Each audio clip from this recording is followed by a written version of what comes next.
Diarmaid Ferriter, Margaret MacCurtain, Catriona Crowe, Nell McCafferty, and Bridget Fitzsimons.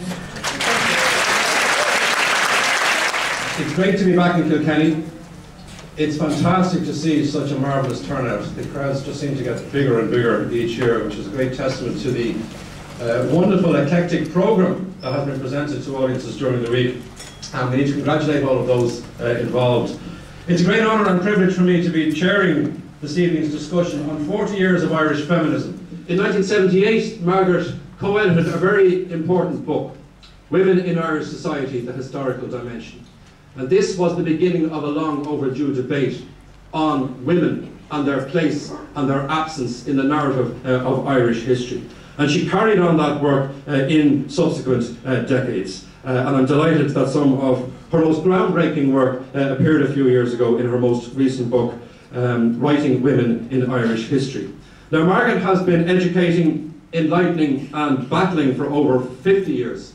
And I think it's fair to say that she truly deserves the title of a national treasure. So would you give a warm welcome, please, to Margaret. Thank you very much, Diarmaid, for such a lovely introduction. But I want to congratulate Kilkenny for having this seminar, because I think, methinks there's a wind blowing and that Kilkenny somehow has caught the sails. And I remember in the 70s coming down to the Kilkenny Women's group. You were one of the first women's studies group in the country. And I remember that we talked and talked and talked. I don't know if there are any people as old as I am who were there at the Kilkenny Women's groups in the 70s. Here they are. Here they are. It's great to see you all.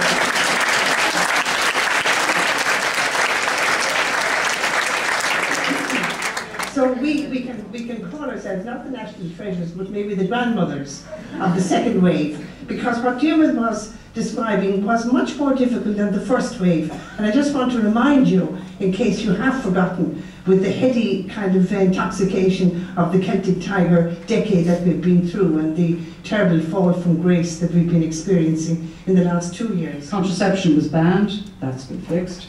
Divorce was banned, that's been fixed. There were no state supports for single parents or deserted spouses, that's been fixed. Sex education was non-existent in Irish schools, still not as good as it might be, a lot of work to do there. And that the idea of a female Irish president, let alone 2 of them, was so unlikely as to be laughable. We have a lot to be proud of for a small country with a very powerful patriarchal state and church in terms of these achievements, and they are genuine huge achievements that have changed the lives of women in this country in a huge way.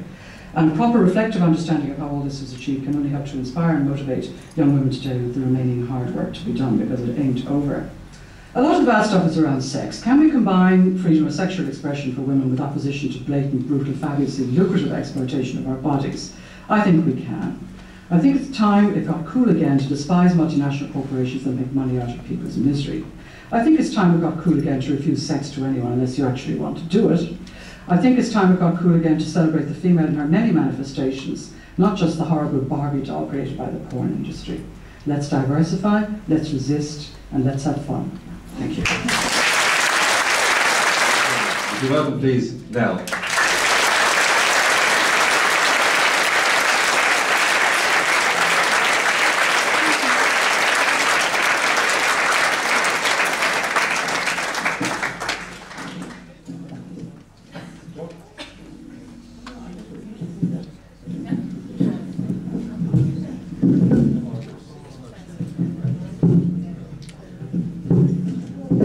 Bloody well known. How come it still hasn't registered? I'm 4'11.5 and I need a stone.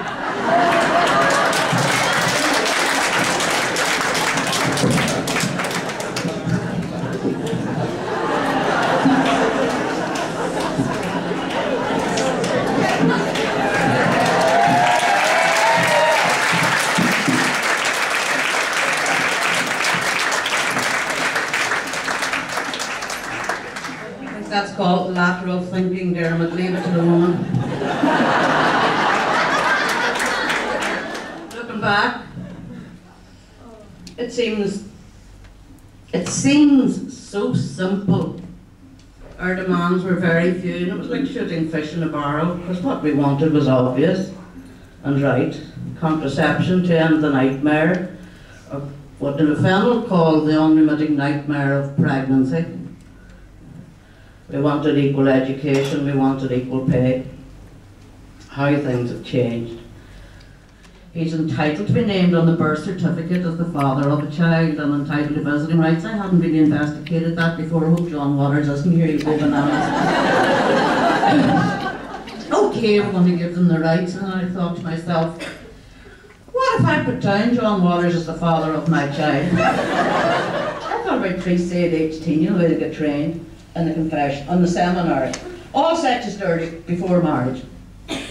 And even within the marriage, some sex is dirty if it's outside the missionary position or whatever. And I thought, you're 18 and they're onto your brain. The seminarians, the priests are told it's all dirty and it's all vile. And then they're taught in confession to worm out more details from all these adults who are having what the priests might consider to be wide sex life.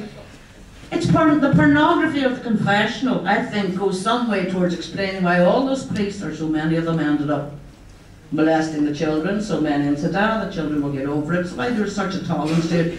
I thought, if I was reared in pornography, 8 hours a day in a confessional and people coming in, and everything they tell me I have to process is dirty.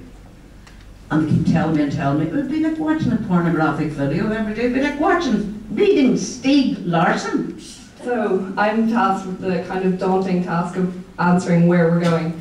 I can only really speak from my own experience. My experience is based completely in UCD, sadly.